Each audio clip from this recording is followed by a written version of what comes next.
Welcome back to English Revived, the place where your English stops being a subject and starts being a voice. Today, we're diving into one of the biggest mental traps every learner falls into: translating everything. You know that moment when someone asks you a question in English and your brain suddenly freezes? You're not out of words. You're busy converting every idea from your language into English, piece by piece. By the time you're ready to answer, the conversation has already moved on. That's not a language problem, that's a thinking problem. And today we're going to fix it. Part 1: The real reason you translate. Most people think they translate because their vocabulary is small. But that's not true. You translate because your brain doesn't trust English yet. When you were a child, your brain trusted your native language completely. You saw a dog.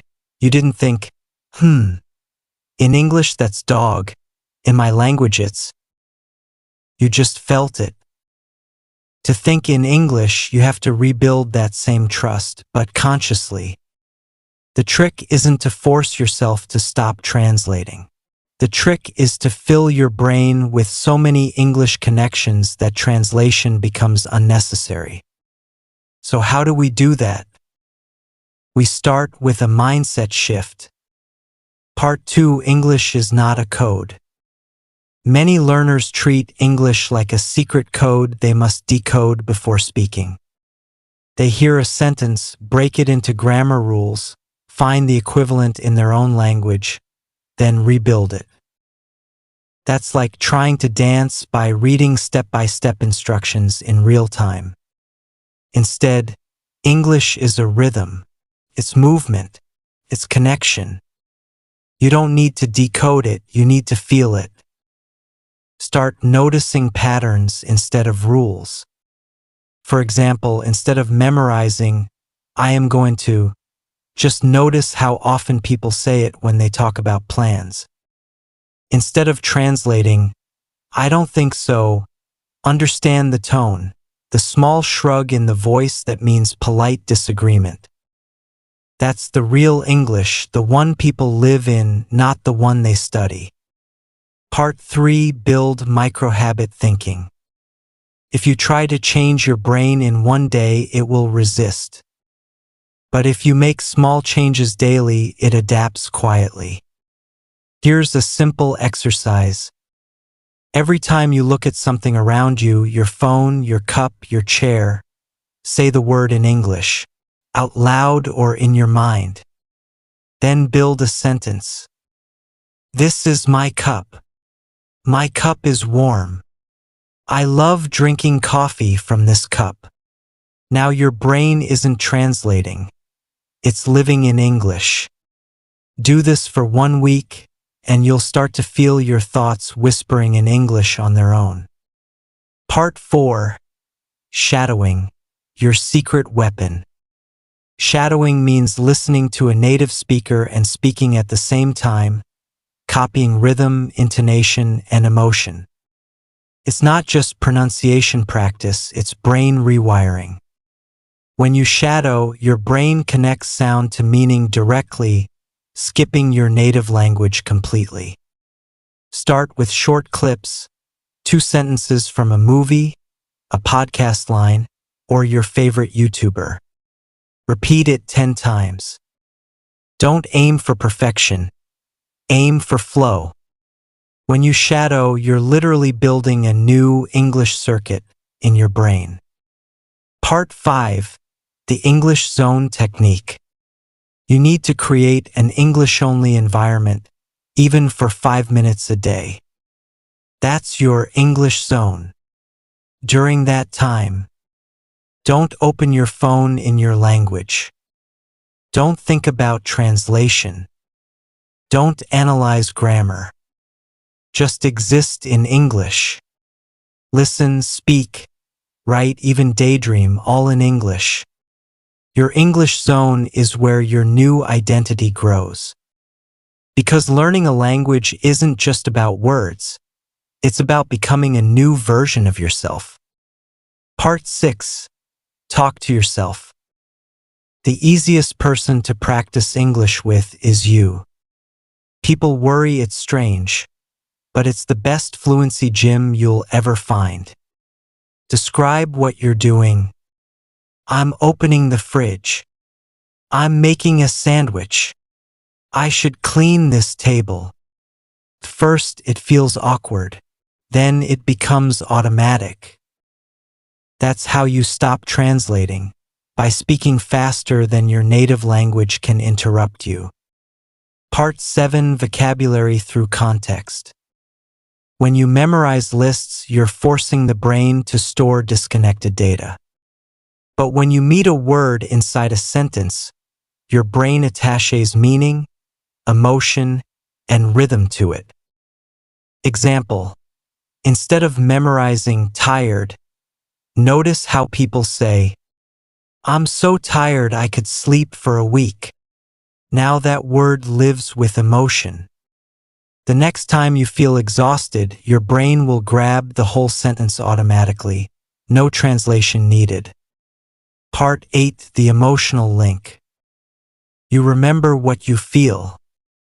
That's why songs, movies, and stories are the most powerful teachers. When you laugh, cry, or feel inspired in English, you're locking the language deep inside your emotional memory. Find one thing that moves you: a motivational video, a romantic scene, a speech that gives you goosebumps, and listen repeatedly. Emotion makes the connection permanent. Part 9: The one thought rule.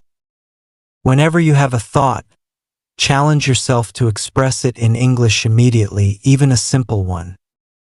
If you can't, don't panic. Look it up, repeat it 3 times, and move on. The goal isn't perfection, it's momentum. Every time you catch a thought and translate it into English instantly, you train your mind to think faster in English next time. Part 10: Slow is fast.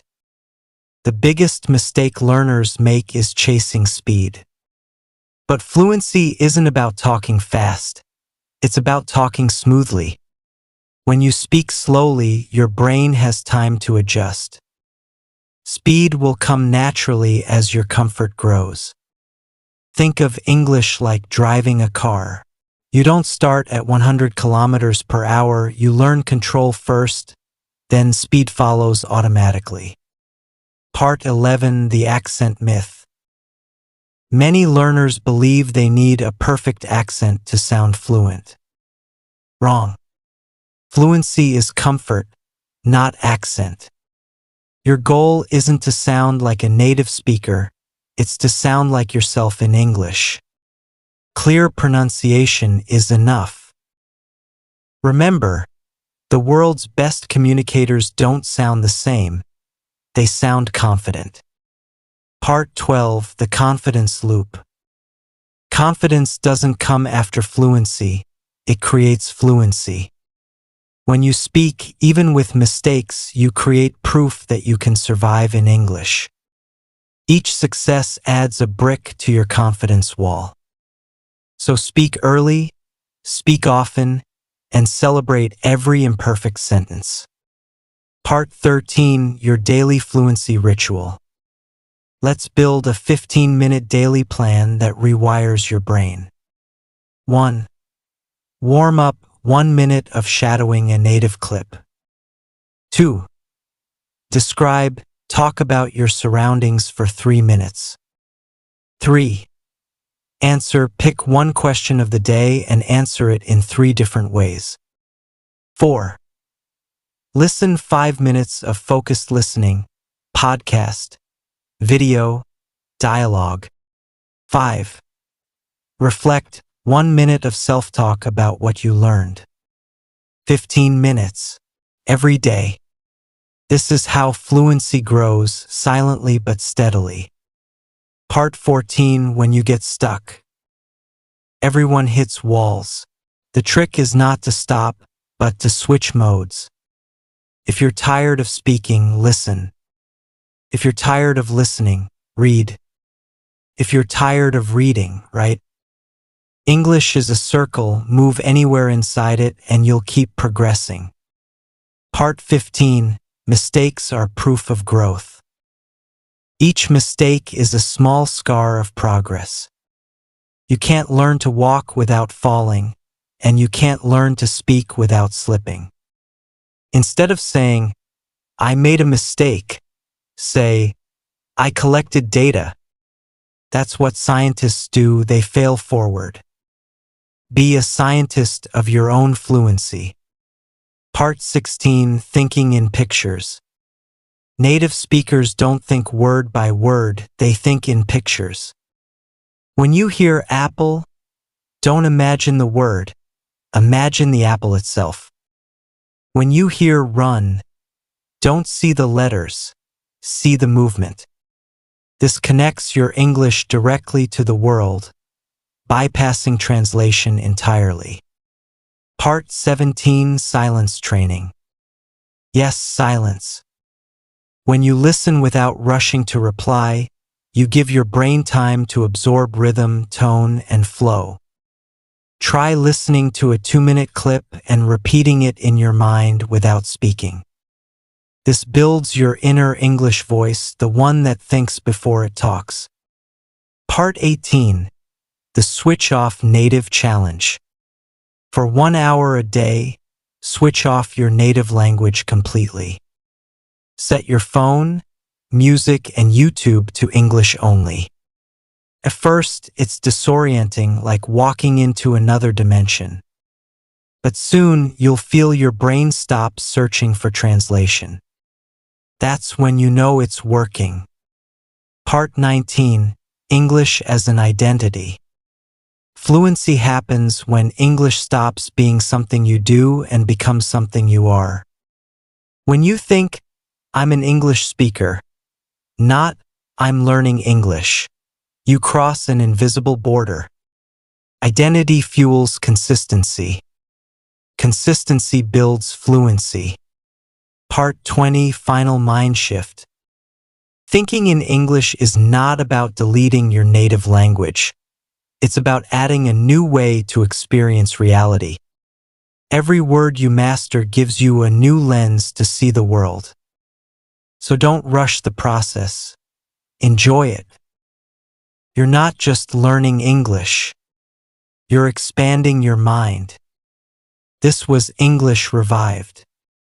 Your reminder that language is not just words, it's transformation. Speak every day, even in whispers. And one morning, you'll wake up realizing you didn't translate your dreams. They were already in English.